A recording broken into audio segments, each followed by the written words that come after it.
Welcome to Crisis in Perception, where we examine the systems shaping our world one book at a time.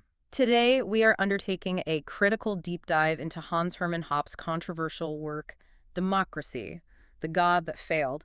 And this book is, well, it's a radical text. It presents a systematic economic critique of democracy itself, arguing that its fundamental structure leads to a measurable civilizational decline. Okay, so let's unpack this right at the top. Our mission today is strictly analytical. We are not here to endorse or condemn the author's highly provocative conclusions. Not at all. The goal is to analyze the source material, the internal logic, the incentive structures, and the rigorous economic framework Hoppe uses to build his entire case. Yeah. We want to understand the system he maps out. Exactly. And the central premise we are exploring is that the political system adopted, broadly across the West after World War I and democratic rule was, and this is the counterintuitive part, a step backward. A step back. Hoppe argues that this transition initiated a systematic decline, and it was driven by fundamentally flawed economic incentives inherent in what he calls a caretaker model of government, which replaced the old owner model. And that historical pivot is really the starting point for the whole book. Before 1914, monarchies dominated Europe. You had the Habsburgs, the Romanovs, the Hohenzollerns. Right. Then after the war, which was driven in part by the ideological intervention of the United States and President Wilson's mission to make the world safe for democracy, that entire political map was just wiped clean. It was completely redrawn. Precisely. Within a few short years, all the major European monarchies disappeared. They were replaced by democratic republics across Germany, Austria, Russia, and all these new successor states like Czechoslovakia and Poland. And this transition is, it's conventionally taught as this inevitable march toward progress and liberty. Yeah, of course. Yeah. That's the orthodox view. But Hoppe challenges that completely, and he uses economic logic as his weapon. He basically asks us to look past the rhetoric of popular sovereignty and to examine the cold, hard incentives governing the new rulers versus the old ones. Okay, so this examination brings us immediately to the methodological heart of the book. How does he even begin to make such a huge claim? Well, this is key. Hoppe is a political economist situated firmly within the tradition of the Austrian School of Economics. So he's deeply influenced by people like Ludwig von Mises and Murray Rothbard. And this intellectual background is absolutely crucial because it dictates his entire approach, which is a priori reasoning. A priori reasoning. For anyone who might not be familiar, what does that mean in this context? Yes. For many listeners, a priori theory can sound a bit arcane. But it's foundational to Austrian economics. It just means establishing propositions about reality that are validated purely through intellectual apprehension, through logic independent of specific contingent historical experience. So it's not like the natural sciences where you have to go out and test a hypothesis empirically. Exactly. Hoppe argues that fundamental truths about human action, what Mises called praxeology, can be established deductively. Okay, let's try to clarify that distinction because we're so used to social science relying on statistical testing. So Hoppe is saying there are universal truths about human society that are just necessary facts established through reason. That's it. We're not talking about something simple like basic arithmetic, but rather concepts like, for example, the logical necessity of private property for economic coordination. Right. The core praxeological insight here is the necessity of economic calculation. To engage in any kind of complex production, to allocate resources rationally across time and space, you absolutely must be able to compare costs and revenues. And for that, you need prices. You need genuine market prices. And those can only emerge from stable private ownership and free exchange of resources, labor, and capital goods. Without that, rational economic action over a long time scale is logically impossible. It just descends into chaos. And this is where the framework becomes such a powerful standard for criticism. He uses these fundamental, logically established theoretical insights as a kind of a constant, permanent lens through which to interpret all of history. That's the entire point. If it's logically necessary that private property is required for rational economic calculation, then the state, by its very definition, introduces irrationality. Why? Because Hoppe defines the state as a territorial monopolist of compulsion. It's an agency that institutionally engages in property rights violations. Think about it. Taxation, regulation. These are its core functions. So by that deduction, if the state is a territorial monopolist of compulsion, then it must be economically and ethically deficient from the viewpoint of the consumer. It doesn't matter if it's ruled by a king or a president. It's an unavoidable structural feature of monopoly.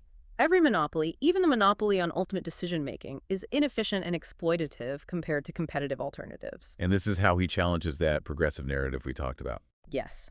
He doesn't need to look at whether Germany under the Kaiser was, morally better than the Weimar Republic. He just needs to compare the incentive structure of the institutions themselves to this a priori standard of a competitive private property order. So he sees the rise of democratic republicanism after 1918 not as progress, but as a systematic decline. A decline because the new system had structurally worse economic incentives for capital preservation than the system it replaced. Which sets the stage for the core argument of the book. This comparison between monarchy and democracy, which he frames as a private owner model versus a public caretaker model. And it's a comparison based entirely on property rights and economic incentives. Right. So in a monarchy, the king owns the government privately. It is his hereditary estate. He can, in theory, sell parts of it or, and this is the most important part, bequeath it to his heir. And that single fact creates the whole incentive structure. He's a long-term owner. Exactly. And what does a long-term owner want to maximize? Not just current cash flow. They want to maximize the total wealth, which includes the present capital value of the estate, the kingdom itself. So the king is thus incentivized to moderate his exploitation, his taxation, because if he's too excessive today, it reduces the future productivity of his subjects. Which directly decreases the long-term value of the entire property that he wants to pass down to his dynasty. It's like an heirloom effect. It promotes farsightedness. Yes, the king is a parasite upon production, he argues, but he's a parasite who needs the host to be healthy and growing, not just for himself, but for generations to come. And he brings historical data to back this up, right? He provides some compelling historical detail on this. Throughout the monarchical age, the share of government revenue remained remarkably stable and very low. We're talking typically 5% to 8% of national income. And often the bulk of that just went to the military for defense. There was very little intervention in the domestic economy. Also, the law under a monarchy was often seen as something, well, immutable. It was discovered, not made. The king was subject to universal private law. He couldn't just create new laws every day to suit his current needs. Which created a degree of legal stability and predictability that's essential for anyone thinking about long-term planning and investment. Okay, so now let's contrast this carefully with democracy, the public ownership or caretaker model. Right. The democratic ruler, the president, the prime minister, any elected official is temporary. They do not own the capital value of the state. They can't sell it. They can't bequeath it. They're merely short-term trustees, or, as Hoppe calls them, loopers, just focused on maximizing their tenure. And this just fundamentally shifts the entire incentive structure away from capital preservation and toward income maximization. Completely. A temporary caretaker will, he argues, unavoidably aim to use up as much of the government resources as quickly as possible. This leads directly to what he calls continual capital consumption. They just have no personal vested interest in preserving the long-term capital value of the state. Hoppe states bluntly that a president, unlike a king, has no interest in not ruining his country. It sounds harsh, but the logic is that the advantage of moderation, the resulting higher capital value of the government estate, that can't be reaped privately by the ruler, but the advantage of higher current income, which you get from higher taxes and immediate spending, that can be reaped politically. It secures votes. It secures short-term influence. So moderation is actually a political disadvantage for the temporary caretaker. But wait, let's bring in a common objection here.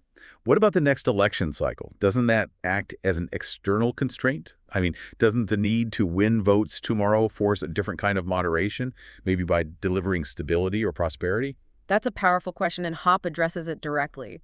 He argues that the electoral cycle doesn't enforce long-term moderation. It actually enforces even shorter time horizons. Oh, sure. Because the ruler only needs to deliver visible, short-run benefits, things that materialize before the next election, which is typically 2 to 4 years away. Anything that pays off in 10 years or requires painful cuts now for a future gain is politically toxic. So the king had a life horizon or even a dynasty horizon. The president has a re-election horizon. And that just accelerates the consumption pattern. And the mechanism for increasing power is different too. Under a monarchy, the distinction between the exploiting ruler and the exploited ruled is, well, it's very clear. Right, which fosters a kind of class consciousness among the subjects that limited the king's ability to just arbitrarily raise taxes. But democracy, he argues, systematically weakens this resistance. It does. Free entry into government is permitted. Anyone can become a ruler. This blurs the distinction, creating the illusion of self-rule, that we are governing ourselves, and that systematically weakens public resistance against increasing government power and exploitation. So the public sees taxation and debt not as pure expropriation by some outsider king. But as an investment in a collective enterprise, our schools, our roads. Right. And legally, this encourages the subordination of fundamental private law, those immutable rules of property to public law, or just continuous positive legislation. The temporary ruler needs rapid wealth redistribution to secure votes, and that requires constantly creating new laws aimed at short-term political ends. And legal stability just plummets. Political maneuvering dominates everything. So this shift in government structure then has a cascading effect on the entire social fabric. This is what Hoppe identifies as the mechanism of decivilization, the institutionalized increase in the social rate of time preference. Time preference is the core economic concept here. It's all about how much an individual prefers immediate satisfaction over future satisfaction. Low time preference means you prioritize saving, investment, long-term planning. Right. And high time preference means you prioritize consumption, debt, instant gratification. In what he'd call a civilizing society, the rate of time preference should trend downward, leading to massive capital formation. Think of the great cathedrals or the multi-generational family businesses of the monarchical age. Those are monuments to low time preference. And the high time preference actions of today: massive government debt, deficit spending, widespread consumer debt, short-term fiat money cycles. Exactly. Hoppe is arguing that this isn't some coincidence or a random cultural shift. It's a systemic, institutionalized response to the political structure we've chosen. And it's because of the state's legitimate interference. That's the key word. It's the key. Unlike illegitimate crime, which is intermittent and you can defend yourself against it, allowing you to restore your expected rate of return governmental property rights violations, taxation, inflation, regulation. These are considered legitimate and they are continuous. The victim is expected to remain defenseless. So this legitimacy institutionalizes future victimization. Because you know future taxation and regulation are coming, it systematically reduces the expected rate of return on all productive future-oriented actions. Why save and invest for 50 years if the government can claim half of your returns tomorrow? It's a rational response. So by simultaneously reducing the supply of present goods through high taxes, and reducing the expected future reward for productive activity through regulation and inflation. The entire time preference schedule of society shifts upward. People rationally choose to consume and spend now rather than save for a future they know will be systematically exploited by this caretaker state. Hoppe identifies this systematic increase in present orientation as the driving engine of decivilization. Okay, so Hoppe doesn't leave this entirely in the realm of, theoretical deduction.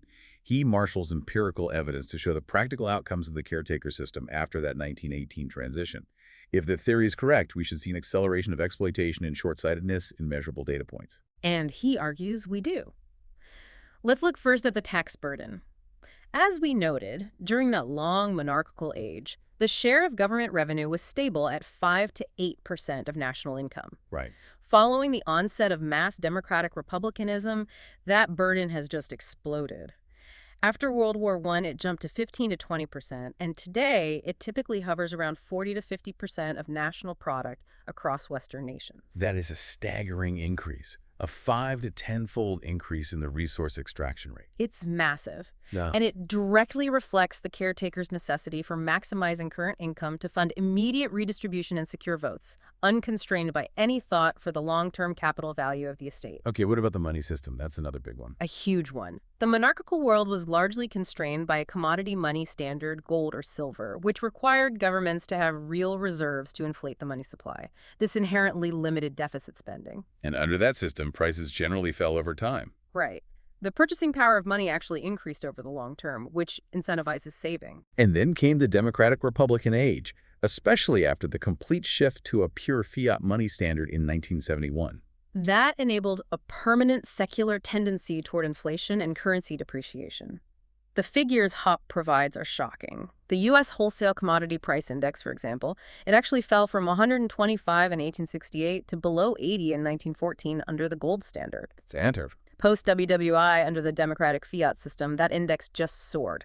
It was 113 in 1921, 255 in 1971, and nearing 1,000 by 1991. And the mechanism is obvious. It's clear. The democratic ruler, unconstrained by gold, can resort to deficit financing and money creation through the banking system to fund current expenditures without immediately forcing others to spend less. It's the ultimate short-term strategy, a form of hidden taxation that transfers wealth from savers and future generations to current spenders and political allies. Which ties directly into public debt.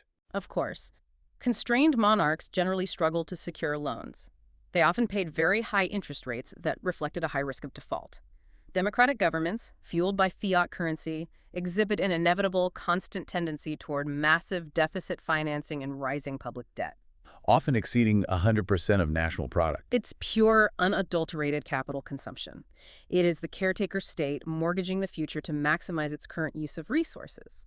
And finally, he argues we see the consequences in what he calls social decay.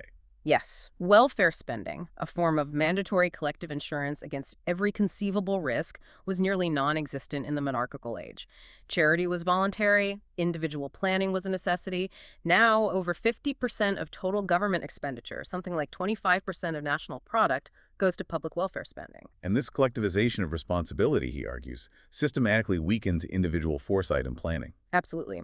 When the state institutionalizes the promise to bail you out or to provide for you regardless of your personal choices, it rewards short-sightedness. It rewards high time preference behavior. And we see indicators of this in the subsequent decades. Systematic increases in divorce rates, illegitimacy rates, crime rates. All of which had been on a downward trend through the 19th century. They reversed course and began climbing steadily upward in the second half of the 20th century. Hoppe argues this is the natural behavioral outcome of a system that institutionally reduces the penalty for irresponsible, high time preference actions. So if we accept Hoppe's framework for the sake of argument, we have to conclude that these negative outcomes are not just accidental mistakes or errors of execution. No, they are necessary consequences. They are structural imperatives of the democratic system itself. Okay, so let's map that internal logic. The first step is the transformation of the state's function. Open entry in popular elections mean that the advocacy and adoption of redistributive policies becomes the prerequisite for getting or keeping power. Right. The consumption state of the monarchy is inevitably transformed into the welfare state. And that transformation feeds the short-term policy cycle we discussed. It does. The policies of the caretaker will always be focused on maximizing current visibility and electoral support regardless of the long-term costs. We see this today in policies like massive unfunded liabilities in Social Security or healthcare systems that are, mathematically heading toward bankruptcy. The caretaker reaps the political advantage of the spending now. But avoids suffering the political consequence of the reduced capital value later. Someone else's problem. Hoppe's analogy of the looper, the democratic ruler, is pretty powerful here. The looper will increase confiscations because the advantage of moderation, that higher future capital value, can't be reaped privately. Meanwhile, the advantage of higher current income, which comes from higher taxes and confiscations, can be immediately converted into political power and personal enrichment. The system just structurally rewards policy short-sightedness. The problem is fundamentally one of selection, too. This is a really provocative part of the book. It is. Hoppe characterizes open competition for government roles as free competition in the production of bads. This, he argues, is worse than having a single monopolist of bad production, the king. Worse. Why? Because the free entry legitimizes the open social expression of desire for other people's property redistribution as a virtuous political goal. And since political power is determined by numbers, and there are always more people categorized as have-nots than haves, open political competition systematically selects for individuals who are proficient in mass manipulation. The required skills for democratic success are not virtue or wisdom or competence. They are demagoguery, deception, lying, opportunism, corruption, all the necessary tools for winning the votes of a majority that's dependent on redistribution. the radical conclusion he comes to is Oh. pretty bleak. It's unavoidable, according to Hoppe. Democracy virtually assures that only bad and dangerous men will ever rise to the top of government. They rise not by chance, but because their proficiency is morally uninhibited. Politically opportunistic demagogues gives them a necessary advantage in this competitive political arena. And this is the process that leads to what he calls the systematic infantilization of society. a regression where the promise of immediate gratification is the highest political virtue. Yes. And beyond domestic morality, this system logic also dictates the nature of conflict and centralization.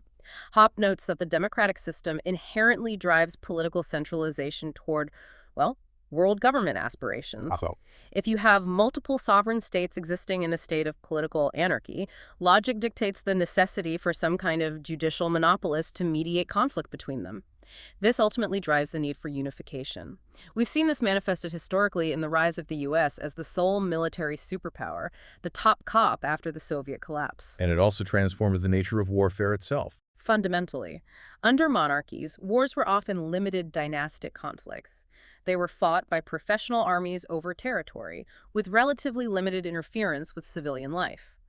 Hoppe points to 18th century warfare as a relatively moderate affair. But democracy converts war into total ideological warfare, a nationalized existential effort. When the whole nation fights, the whole national credit and every individual's interests are staked on the outcome. This emotionalizes and brutalizes conflicts, making the 20th century, the age of democracy, the most murderous period in history. The wars become focused not on limited territorial disputes, but on total philosophical ideas or the defense of grand principles. Okay, so given this really radical diagnosis of democracy as a structurally flawed engine of decline, Hoppe has to articulate an alternative that logically addresses this monopoly problem that he says is inherent in all states. He does, and this alternative is the natural order, or a pure private law society. It's a system without a territorial government monopoly or taxation. The foundation of that is, it's pretty simple actually, the complete privatization of all scarce resources. All land is privately owned, including the roads and public spaces, and every single service, including security and justice, must be funded voluntarily through the market mechanism. Which completely eliminates the inherent contradiction of a tax-funded property protector. So in this natural order, security, justice, and defense will be provided by specialized, voluntary, and freely competing private insurance and protection agencies. And this is the critical mechanism. Competitive security production, regulated by the profit and loss mechanism. Let's delve into the logistics of that, because that's often where the audience, fears chaos. How does competition even work in security? Well, competition drives prices down. That part's easy to understand. But crucially, the necessity for the private insurance agencies to indemnify their clients in the case of damage or loss forces them to prioritize effective crime prevention above all else. If they fail to prevent the loss, they have to pay out of their own pocket. Which is a huge contrast with tax-funded police, who have no personal obligation to compensate victims for their failure. The incentive is completely reversed. In the private system, if a crime does occur, the insurer is fiercely incentivized to aggressively pursue the criminal to recover their costs. They would force the criminal to pay for damages and apprehension rather than allowing the public taxpayer to just shoulder the cost of it all. So the system becomes far more efficient and focused on victim recovery. And furthermore, he argues, competition naturally leads to the formation of unified law. To attract and retain clients, insurers have to offer specified, clear contracts about property descriptions and compensation. And since clients of different insurers will inevitably interact and potentially clash. The need for peaceful conflict resolution between the different agencies forces them to agree on standardized rules of procedure and to submit to independent third-party arbitration. Right. And this continuous cooperation, driven by the desire to maintain profitable business relationships and avoid costly conflict, would logically lead to the unification of law. A universal, contractual private law, discovered through custom and arbitration, rather than the constantly changing, politically driven legislation of public law. So moving from the theoretical structure to a practical political strategy, Hoppe argues that the transition requires systematically reversing centralization. Yes, through strategic support for decentralizing and secessionist social forces. The goal here is to maximize political competition and increase the cost of exploitation. Small governments are inherently more constrained. A small government that taxes or regulates its subjects visibly more than its immediate competitors is bound to suffer from the emigration of capital and labor. And a corresponding loss of future tax revenue. That market pressure compels them toward more liberal policies. This is the economic advantage of smallness, and it's a powerful constraint the caretaker can't easily overcome. And his strategy for this? He advocates for the creation of numerous territorially disconnected free cities or microstates. Think of historical city-states like Monaco or Hamburg, or modern ones like Singapore. Pursuing this strategy at many locations simultaneously would make a unified central government crackdown impossible and would increase political competition exponentially, eventually rendering the central state impotent. He also applies this natural order framework directly to immigration policy. This is another really controversial area. It is. He argues that a pure private property society inherently solves the problems that we associate with modern open borders. So in a fully privatized society, there would be no de facto open borders. None. Since all land, including streets, neighborhoods, parks, would be privately owned or controlled by contractual communities like an HOA or a neighborhood association, immigrants could only enter if they were explicitly invited to rent or purchase property by the owner. So Hoppe makes the strong claim that current free immigration is fundamentally forced integration, enabled by the democratic state. Yes, because the government controls public property, roads, welfare benefits, schools. It allows foreigners access to these resources and allows them to proceed to residents' doorsteps, disregarding the wishes of private property owners about who they want to associate with or live near. So restoring the right to exclusion and association, the ability of private property owners to set rules for their own space, is seen as essential for maintaining a libertarian society and what he calls cultural normalcy. It is. Okay, so it's vital to place Hoppe's work within the context of intellectual debate and understand why his conclusions generate such intense controversy. For sure. Hoppe himself lays blame not just on democracy, but on what he terms the liberalism failure. He argues that classical liberalism failed by making one fundamental error: accepting the moral legitimacy of a tax-funded judicial monopoly, the minimal state. And this, Hoppe posits, is a praxeological contradiction, a contradiction in terms. It is. Once the power to tax exists, the inherent tendency of every monopoly to increase its price and decrease its quality is inevitable, which means maximal government, the welfare state, is the logical, inescapable destination. So liberalism, by accepting the minimal state, contributed to its own destruction. And these ideas are so controversial because they just reject the core democratic consensus, the idea that democracy is fundamentally moral and progressive. Right. Hoppe argues that the democratic welfare state, through endless redistribution and the promotion of moral relativism, if law is constantly made rather than discovered, it just increases legal uncertainty and fosters crime and social decay. We also have to address the issue of inequality. Yes. He explicitly acknowledges that the natural order he proposes is profoundly unegalitarian because it recognizes property based on original appropriation or homesteading. He explicitly dismisses the notion that inequality is ethically wrong, viewing differences in wealth and status as the inevitable and morally neutral outcome of individual talent, effort, and achievement within a free market. And finally, I suppose the primary challenge remains one of feasibility. I mean, can this actually happen? That's the big question. Hoppe himself notes that the public is easily deluded and sunk into habitual submission and harbors a deep-seated fear of chaos. So to overcome the democratic monopoly of law and order, the public must be shown the positive, logical alternative, the natural order, to alleviate that fear of societal breakdown. And this transition is made even more difficult, he argues, by the systematic erosion of the traditional natural elites. Individuals recognized for their superior wisdom and achievement after the monarchical age, which left a vacuum of trusted non-governmental leadership. Exactly. So our deep dive into democracy. The God That Failed has laid bare Hoppe's systematic claim that the core difference between monarchy and democracy is not one of inherent moral virtue, but of purely economic incentives. It is the fundamental distinction between a long-term owner maximizing the capital value of his estate and a short-term caretaker maximizing current income at the expense of that capital. And this incentive differential, based on these rigorous a priori economic principles, results in democracy systematically promoting high social time preference, runaway exploitation in the form of taxes, debt, and inflation. And significant social disintegration and inherent political short-sightedness, placing the modern Western world on a trajectory of accelerated civilizational decline. That's the claim. The value of engaging with the system of political analysis really lies in its intellectual rigor.